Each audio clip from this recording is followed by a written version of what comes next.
Once more Pilate came out and said to the Jews gathered there, "Look, I am bringing him out to you, to let you know that I find no basis for a charge against him."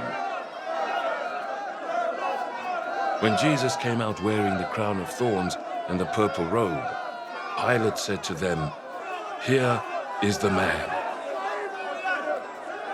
As soon as the chief priests and the officials saw him, they shouted, "Crucify! Crucify!" But Pilate answered, "You take him and crucify him. As for me, I find no basis for a charge against him." The Jewish leaders insisted, "We have a law, and according to that law, he must die, because he claimed to be the Son of God." When Pilate heard this, he was even more afraid, and he went back inside the palace. "Where do you come from?" he asked Jesus. But Jesus gave him no answer. "Do you refuse to speak to me?" Pilate said. "Don't you realize I have power either to free you or to crucify you?" Jesus answered, "You would have no power over me if it were not given to you from above. Therefore, the one who handed me over to you is guilty of a greater sin." From then on, Pilate tried to set Jesus free, but the Jewish leaders kept shouting, "If you let this man go, you are no friend of Caesar. Anyone who claims to be a king opposes Caesar." When Pilate heard this, he brought Jesus out and sat down on the judge's seat at a place known as the Stone Pavement, which in Aramaic is Gabbatha. It was the day of preparation of the Passover. It was about noon. "Here is your king," Pilate said to the Jews. But they shouted, "Take him away! Take him away! Crucify him!" "Shall I crucify your king?" Pilate asked. "We have no king but Caesar," the chief priests answered. Finally, Pilate handed him over to them to be crucified.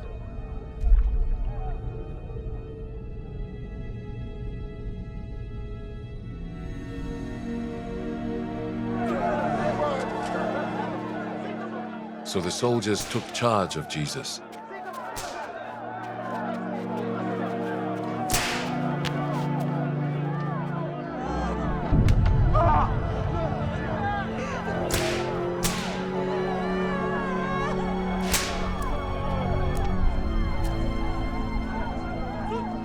Carrying his own cross, he went out to the place of the skull, which in Aramaic is called Golgotha.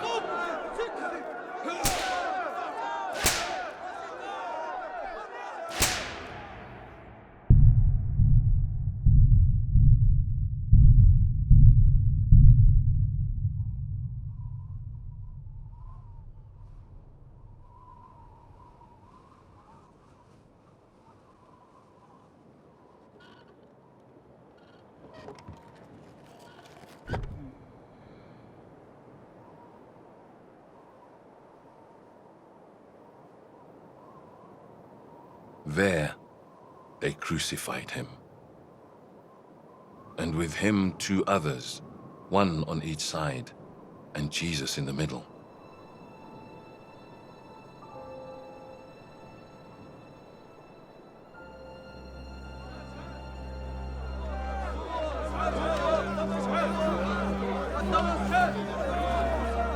Pilate had a notice prepared and fastened to the cross.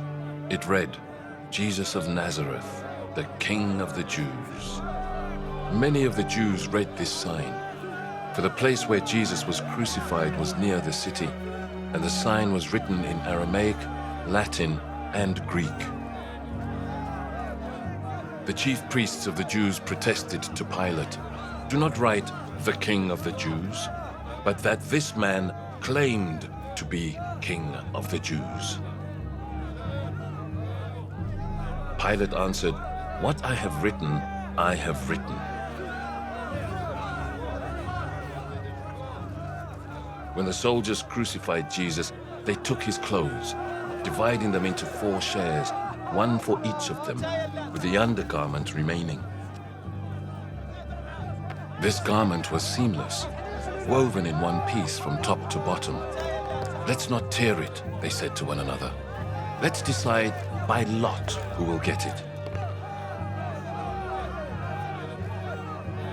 This happened that the scripture might be fulfilled that said, "They divided my clothes among them and cast lots for my garment."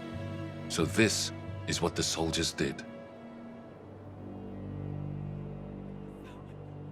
Near the cross of Jesus stood his mother's sister, Mary, the wife of Clopas, and Mary Magdalene. When Jesus saw his mother there and the disciple whom he loved standing nearby, he said to her, "Woman, here is your son." And to the disciple, "Here is your mother."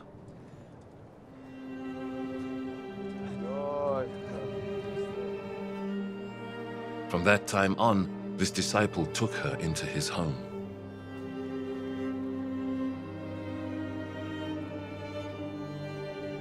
Later, knowing that everything had now been finished, and so that scripture would be fulfilled, Jesus said, "I am thirsty."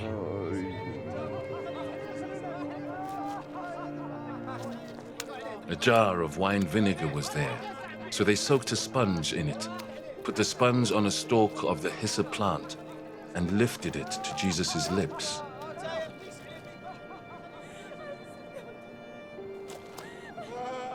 When he had received the drink, Jesus said,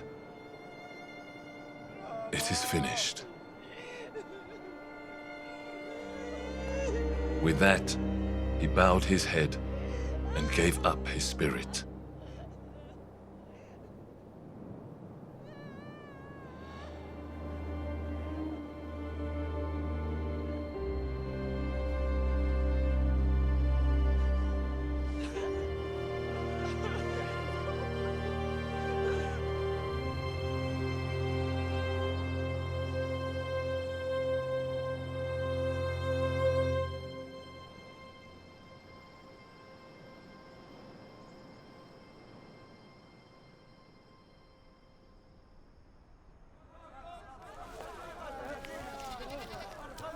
Now it was the day of preparation, and the next day was to be a special Sabbath. Because the Jewish leaders did not want the bodies left on the crosses during the Sabbath, they asked Pilate to have the legs broken and the bodies taken down. The soldiers therefore came and broke the legs of the first man who had been crucified with Jesus, and then those of the other. But when they came to Jesus and found that he was already dead, they did not break his legs. Instead, one of the soldiers pierced Jesus' side with a spear, bringing a sudden flow of blood and water.